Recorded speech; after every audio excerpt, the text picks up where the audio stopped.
Olá, meu nome é Francisco Gentil, sou advogado e hoje quero falar sobre o artigo 2º da Lei do Inquilinato. Então, esse vídeo ele é para você que tem um contrato de aluguel, sendo locador ou locatário, né? Ou seja, se é o dono do imóvel ou é o inquilino. E se você é o dono do imóvel, se outra pessoa também é dono do imóvel, né, junto com você no contrato, e se você é o inquilino, você mora com outra pessoa que também está no contrato, né? Às vezes um parceiro, um colega de quarto que está dividindo na época universitária, ou apenas um amigo para amenizar, colocar pelas metade os custos de moradia. Então esse vídeo é muito, muito importante para você. Olha só o que o artigo 2º diz. Havendo mais de um locador ou mais de um locatário, entende-se que são solidários se o contrato não se estipulou. Esse artigo ele é muito importante. Primeiro, vamos verificar o que significa responsabilidade solidária. Ela significa o seguinte, que todo mundo que estiver obrigado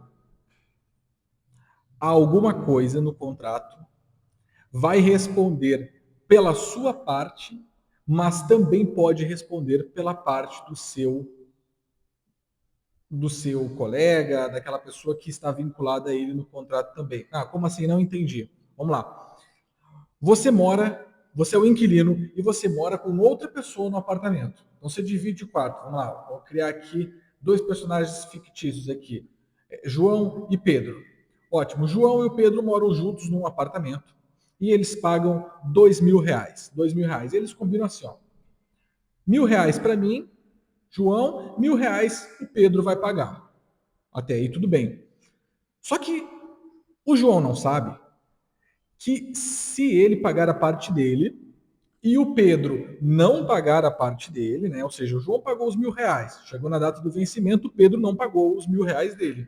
O João pode ser cobrado pela parte do Pedro também. O dono do imóvel pode chegar e falar: ó, João, tá faltando R$ 1.000. O João fala: não, peraí, isso aqui é parte do Pedro, a minha parte eu paguei. Aí vai falar: não, a lei fala que a responsabilidade é solidária.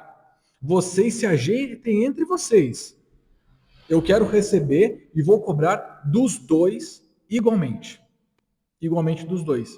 Isso pode? Pode. Pode, porque é exatamente o que o artigo 2º da Lei do Inquilinato fala. Tá vendo? Eu disse que era importante. Porque isso aqui é contraintuitivo. Na maioria dos contratos não é assim que é feita as coisas. Mas nos contratos de locação é desse jeito. É desse jeito. E olha só, o Código Civil fala que solidariedade não se presume. Ou seja, esse tipo de estrutura no contrato não é presumível, não é o que a lei diz que tem que ser. E que a solidariedade somente ocorre se estiver prevista em lei ou estiver expressamente no contrato. Esse é um caso em que está previsto em lei. Então vai valer.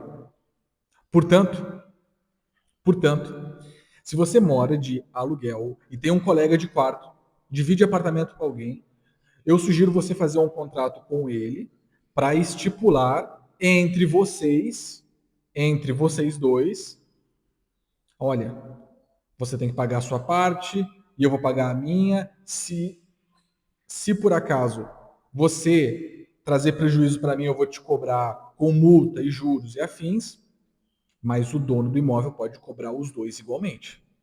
Pode cobrar. Tá, vamos lá. No exemplo que eu dei, o João pagou a parte do Pedro. Ele falou: ah, estou sendo cobrado, tá. Para não tomar um despejo, eu vou pagar a parte do Pedro. E agora? Ficou no prejuízo, João? Não. O João, ele pode, o que chamamos no direito, subrogar-se nos direitos do credor. Então ele pagou a parte do Pedro, ele pode falar: ó, Pedro, paga para mim, porque eu paguei a sua parte.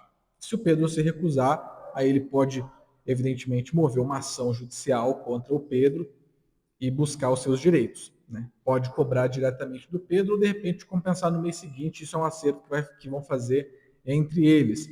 Mas, que fique claro, é um direito do credor, do dono do imóvel cobrar dos dois. Certo? Que mais?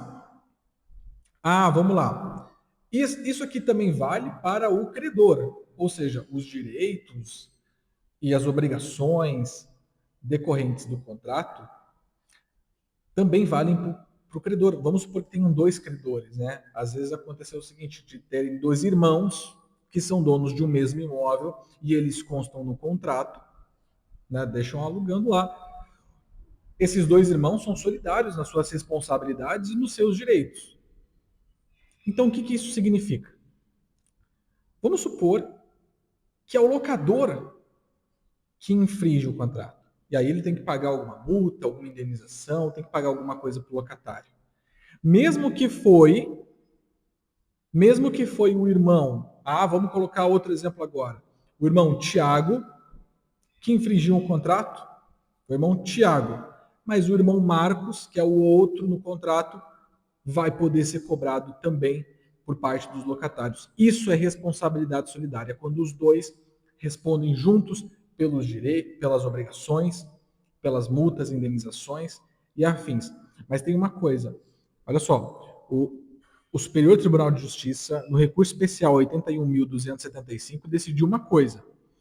Na hipótese de terem dois proprietários, dois credores, dois locadores, e só um deles aceita renovação contratual. Vou renovar o aluguel com os locatários. Valeu? Não valeu. Não valeu. Para a renovação do contrato, tem que ter a assinatura expressa de todos os locadores, não basta apenas de um. Isso foi o que a corte decidiu, e aqui a gente traz como funciona na prática, não só como, o que deveria acontecer, a lei diz assim, pronto. É o que funciona na prática. Então, o dono do imóvel vai renovar o aluguel, não basta só uma assinatura, tem que ser de todos os locadores, senão pode vir a ser anulado depois essa renovação. Tá? Mas, porém, vamos lá. Tem dois donos do imóvel. Aqui nesse meu exemplo, Tiago e o Marcos. Eles alugam para o João e para o Pedro. Aí o João e o Pedro não pagaram o aluguel. Aí tá lá o Tiago, o Marcos, e o Marcos fala o seguinte, olha, deixa assim, não vou cobrar. Deixa assim, não vou cobrar. Não vou entrar com ação nenhuma, não quero me incomodar com isso, já sou muito rico. O Tiago fala, mas eu vou cobrar. Mas eu vou cobrar. Vai lá, contrata um advogado, entra na justiça sozinho, para fazer o despejo do João e do Pedro. Pode? Pode. Pode. Assim decidiu o Tribunal de Justiça de São Paulo, já em acórdão, que teve caso semelhante a esse e que confirmou que a legitimidade ativa para ação de despejo, ação de cobrança, por ser solidário, um dos credores já é o suficiente para fazer a cobrança, não precisa, daí nesse caso, de todos. Porém, veja só, em qualquer caso que seja, para a rescisão do contrato por meio de ação de despejo ou ação de cobrança, todos os locatários devem estar no polo passivo da ação. O que significa? Não entendi nada. Um locador, um dono do imóvel, pode só mover a ação, mas ele não pode mover a ação contra apenas um dos locatários. Entendeu? Ele não pode falar assim, o Pedro é tão bonzinho, vou mover a ação só contra o João, que é chato. João chato, inconveniente. Fica me incomodando o dia inteiro falando besteira. Vou mover a ação só contra ele. Pode? Não pode. Por que não pode? Porque a sentença vai afetar o Pedro. A sentença vai afetar o Pedro também. Isso se chama litisconsórcio necessário, lá no processo civil. Então, nesse caso, um locador pode mover a ação, mas tem que mover a ação contra todos os locatários do contrato. Eles respondem solidariamente, mas não apenas por isso, mas porque a sentença dessa ação judicial vai interferir em todos os locatários. Por isso é importante a citação e a inserção de todos no polo passivo. Certo? E também, por fim, como os locadores, dono do imóvel. É solidário ao outro locador, também dono do imóvel, no nosso caso, Tiago e Marcos. Vamos supor que eles também combinaram assim, o aluguel é de R$ 2.000, eu recebo 1.000, Tiago, recebo 1.000 e o Marcos recebe 1.000. Beleza, estamos dividindo aqui o lucro do aluguel. Aí o João e o Pedro vão lá e pagam os R$ 2.000 para o Tiago. Valeu? Valeu. Valeu. Eles são solidários como credores, a dívida está quitada. Daquele mês, evidentemente. Daquele aluguel. Está quitado. Está quitado. Agora, minha sugestão como advogado. Está escrito no contrato que você, locatário, inquilino, tem que pagar 1.000 na conta X e 1.000 na conta X, eu sugiro não arriscar ter problemas. Porque aí, quando entrar no Poder Judiciário, quando entrar no processo, o juiz pode ter um entendimento diferente e dizer que, como estava no contrato expressamente, que referente àquela obrigação de pagar para aquela pessoa era singular, ou seja, era 1.000 para o Tiago e 1.000 para o Marcos, aí essa regra pode não valer. Agora, se isso não está no contrato, se só estava dizendo que ia pagar, que tem que pagar ao locador a quantia X até a data X, aí os inquilinos pagaram para o valor inteiro, em regra valeu. Em regra, valeu. Tá certo? Bom, era isso. O artigo 2º da Lei do Inquilinato, muito importante, porque é contraintuitivo, foge à regra da maioria dos contratos. Solidariedade, responsabilidade solidária. Até a próxima.